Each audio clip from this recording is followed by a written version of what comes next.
अस्सलाम वालेकुम। सब्जेक्ट था हमारा सॉलिड स्टेट फिज़िक्स। इसके जो हैं हमने लास्ट टाइम जो टॉपिक्स जो हैं वो पढ़ लिए हैं। मैं थोड़ा जो है इनका रिव्यू दे देती हूँ कि हमने जो है क्या क्या चीज़ें पढ़ी थी। सबसे पहले हमने देखा था सॉलिड्स क्या होते हैं, फिर इसकी हमने टाइप्स देखी थी। इसकी जो है सॉलिड की टाइप्स में क्या क्या चीज़ें आती थी हमारे पास। सबसे पहले जो था हमारे पास आता था क्रिस्टलाइन सॉलिड्स और एमरफस सॉलिड्स। जो एमरफस सॉलिड्स था उसका जो है हमारे सिलेबस में कोई इतना हमसे पूछा नहीं गया था, लेकिन हमने देखा था कि एमरफस सॉलिड्स क्या होते हैं। अब हमारे सिलेबस में सारा इंक्लूड किसका है, क्रिस्टलाइन का। तो हमने क्रिस्टल्स उसकी एग्जांपल में लिए, हमने देखे क्रिस्टल में एटम्स की अरेंजमेंट कैसी होती है, क्रिस्टल कैसे बनता है। फिर हमने देखा था कि लैटिस क्या होते हैं, बेसिस क्या होती हैं, और लैटिस प्लस बेसिस जो है हमारे पास एक क्रिस्टल फॉर्म होता है। हमने देखा था जो क्रिस्टल में एटम्स की अरेंजमेंट होती है वो आइडेंटिकल होती है, और जो है एक जो स्मॉलेस्ट वॉल्यूम जो है एक क्रिस्टल ऑक्यूपाई करता है उसको हम यूनिट सेल बोलते हैं। फिर हमने प्रिमिटिव यूनिट सेल देखा था। फिर हमने जो है क्लासीफाई किया था कि एक जो है हमारे पास एक यूनिट सेल जो है वो कितनी टाइप्स में क्लासीफाई हो सकता है। उस पर हमने सिंपल क्यूबिक देखा था, बॉडी सेंटर देखा था, एंड फेस सेंटर देखा था। मैंने एंड सेंटर भी बताया था, लेकिन जो हमारा काम है वो इन तीनों से ही हो जाएगा, फेस सेंटर से, बॉडी सेंटर और सिंपल क्यूबिक से। उसके बाद हमने ब्रेवियस लैटिसेस देखी थी, वो हमने 2D में और 3D में थी, जिनमें हमने कुछ स्पेसिफिक साइड्स ली थी, कुछ स्पेसिफिक एंगल्स लिए थे। हमने कहा था इतना एंगल होगा ये साइड पे तो हमारे पास जो है इस तरह की शेप बनेगी, ये एंगल होगा ये वाली साइड होगी तो हमारे पास ये जो है शेप बनेगी। तो हमने जो है ब्रेवियस लैटिसेस देखी थी। उसके बाद आ जाता है स्पेस लैटिस। अब जो है ब्रेवियस लैटिसेस में हमने सबसे पहले क्या कहा था कि सारे जो एटम्स की सराउंडिंग है वो आइडेंटिकल होगी, ठीक है।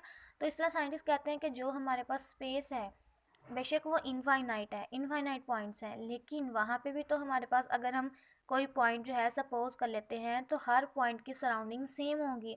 इसी तरह अगर हमारे पास जो है यहाँ पे लैटिसेस बन रही हैं तो हमारे पास अगर हम स्पेस में भी पॉइंट्स जो हैं एज्यूम करें तो वहाँ पे भी उन पॉइंट्स को मिलाने से हमारे पास एक लैटिस फॉर्म करेगा, ठीक है, उतने एंगल से, और इस तरह हमारे पास जो है एक लैटिस बनेगा। अब हम देखते हैं स्पेस लैटिस क्या चीज़ होती है। बेसिकली स्पेस क्या होती है, इनफाइनाइट पॉइंट्स होते हैं हमारे पास। तो the property which distinguish crystal from the solid is it's periodicity, कि जो वो वाली प्रॉपर्टी जो क्रिस्टल को जो है हमें पता चलता है सॉलिड्स में कि ये चीज़ क्रिस्टल है, वो उसकी पीरियोडिसिटी है, उसके एटम्स की अरेंजमेंट है। तो in order to understand the periodicity of solids in 1848 Bravais introduce the concept of space lattice. तो ब्रेवियस ने ही जो है स्पेस लैटिस का कॉन्सेप्ट दिया था। इसमें इसने क्या कहा था कि अगर हमारे पास जो है एक इनफाइनाइट नंबर ऑफ पॉइंट्स हैं, ठीक है, जैसे ये है माइनस इन्फिनिटी से plus infinity, infinite number of points है, उसमें हम एक पॉइंट एज्यूम कर लें, हम उस एक पोजीशन पे हैं। जैसे अब ये फ़र्ज़ कर लें कि ये जे हमारी पोजीशन है जिस पे हम मौजूद हैं, तो उस पर हम कोई ट्रांसलेशन ऑपरेशन अप्लाई करेंगे, उस पर कोई ऐसा सोर्स अप्लाई करेंगे कि वो हमें जो है एक दूसरे पॉइंट पे लेके जाएगा।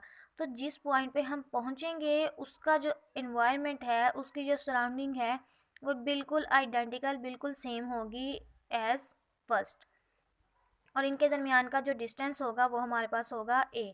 अब जो है बात आती है कि जो ट्रांसलेशन ऑपरेशन हमने अप्लाई किया वो क्या चीज़ होती है, वो भी आगे जो है हम डिटेल में पढ़ते हैं कि ट्रांसलेशन ऑपरेशन क्या होता है, हम इसको कैसे अप्लाई करते हैं।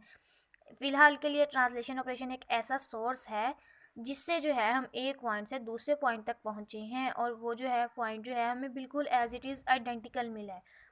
तो उसके बाद जो है स्पेस लैटिस में हमने और क्या चीज़ें देखी थी। अब जो है ये बात है लीनियर में, ना लीनियर में पॉइंट्स आता है कि समझ आ जाए।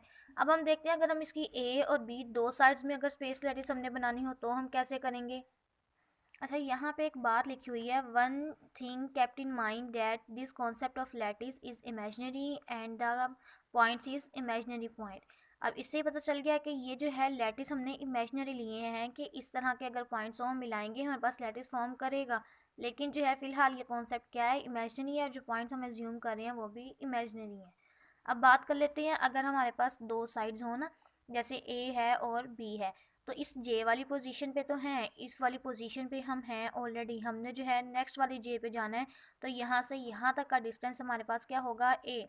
अब जो है हम अगर जो है इस साइड को जो है हॉरिजॉन्टली बढ़ रहे हैं, तो अगर हम वर्टिकली भी जाना चाहें, वर्टिकली भी इस जे से जे पे जाना चाहें, तो अगर जो है हम हॉरिजॉन्टली डिस्टेंस जो है कर रहे हैं तो वो हम पास ए की साइड को बढ़ेगा, और अगर जो है हम वर्टिकली जा रहे हैं इस फिगर में, इस स्पेस में या इस तो वेक्टर्स में तो हमारे पास जब हम ऊपर को जाएंगे तो जो है हमारे पास बी वेक्टर जो है बढ़ेगा।